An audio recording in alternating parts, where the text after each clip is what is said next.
Hi guys, DK Gekeri, a gospel artist. I've done several songs.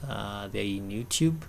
So if at all you can go and search DK Gekeri, you can get them. There is a song that is called Hidi Jagaya Mahoya, and there is another song that says Nearoka. Also, there is another song that we shall be putting no sooner. Says Gorianeke.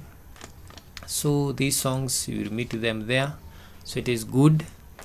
You go to there, search, watch, like, subscribe, and God will bless you. Apart from music, I'm a guy who loves speaking to young people, speaking about issues that are affecting us, maybe it anything, we shall discuss it. And it is good because at the end of the day, we have to face the reality of life. And facing the reality of life, it will make you to realize who you are, what do you want, and what do you need. So at the end of the day, when we discuss all these things, we shall be in a position to be encouraged, and also we shall be moving forward because we shall be understanding what it takes for us to be what we want. So today we shall be looking at a topic that will be talking about anti-men and anti-marriage people who are against marriage or men. So these are people who are no longer interested in any relationship. And what maybe, for example, will be making them not to be interested in any relationship. And that's why these people, we shall call them misogynists. These are people who hate marriage. These are people, whosoever they never get marriage. These are haters of marriage. Maybe, for example, they can be having their own reasons. Others can be they were in previous marriages which never worked well for them. Others can say, they can be talking about financial, thing. Others can be having all reasons, maybe, for example, which are not supporting them to be in marriage. But I be talking about being a misogynist. It does not help you, because these people who are against marriage, they end up living a reckless life, because at the end of the day, there is nowhere, there is nothing they are looking up to. Because a man who has a family will wake up very early in the morning and go find what he wants. There is no need for you working tirelessly each and every day without anybody even who will ever take care of your wealth. There is no need.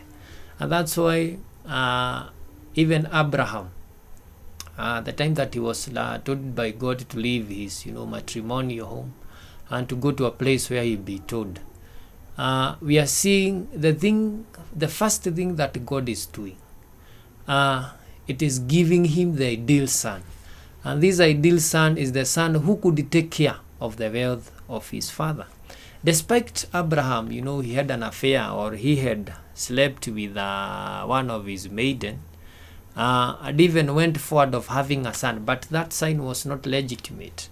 So it was not according to the plan of God that Ishmael, could have, inherited Abraham's property. And that's why God is coming to Sarah, to Abraham, and telling him that you shall have a son.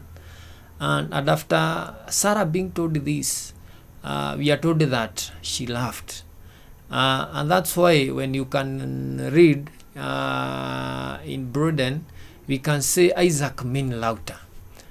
Because Sarah laughed, because she wondered what God was speaking about. At her own age, she was very, old in terms of age. She was very moved. Even she never understood, or she never realized what God was saying. But indeed, God made that promise to come.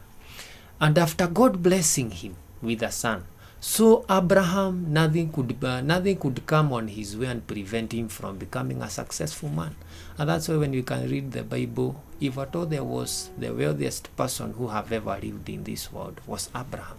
And that's why even today, even as Christians, we are being called the descendants of Abraham. We still have portion when it comes to his wealth. The blessings that God, blessed Abraham with were so many. This is a person who fed a lot of people who came from him, people who ate from Abraham's hands were so many. So there is no need for you to work hard. Waking up very early in the morning, toiling yourself, subjecting yourself to, to some of, heavy things and things without somebody who will ever take care of your well. A man who is in a relationship, a man who is married, each and every time he will work focused, knowing that there are some people who are waiting for me to provide something they can eat, provide something which they can put on, to provide something that they can use in terms of bills and so the and etc. So this man will be focused, and despite him waking up, he will see that all his work was not in vain, because we have people who are gaining when he is working. And this is what we are saying, that it is not good to be against marriage. A marriage is an institution that was initiated by God so that people could be happy in there. People are happy in marriages. People are happy in the relationship. And that's why we are saying sometimes you can feel in some of, because we talk about life got a lot of things that affect us. People, you can see most of our people are so devoted when it comes to marriages, but maybe, for example, what they received from the other party, it was, pain, heartbreaks, but that does not make you feel, less a human, that you can never be given somebody who can be with you. And that's why we say even after Sarah died, we are still looking at the story of Abraham. Even after Sarah died, Abraham went on and married another wife. He never married because, he never loved Sarah. He did. But now, will he live a miserable life because now one of his life partner have gone? No. And this is what we are saying.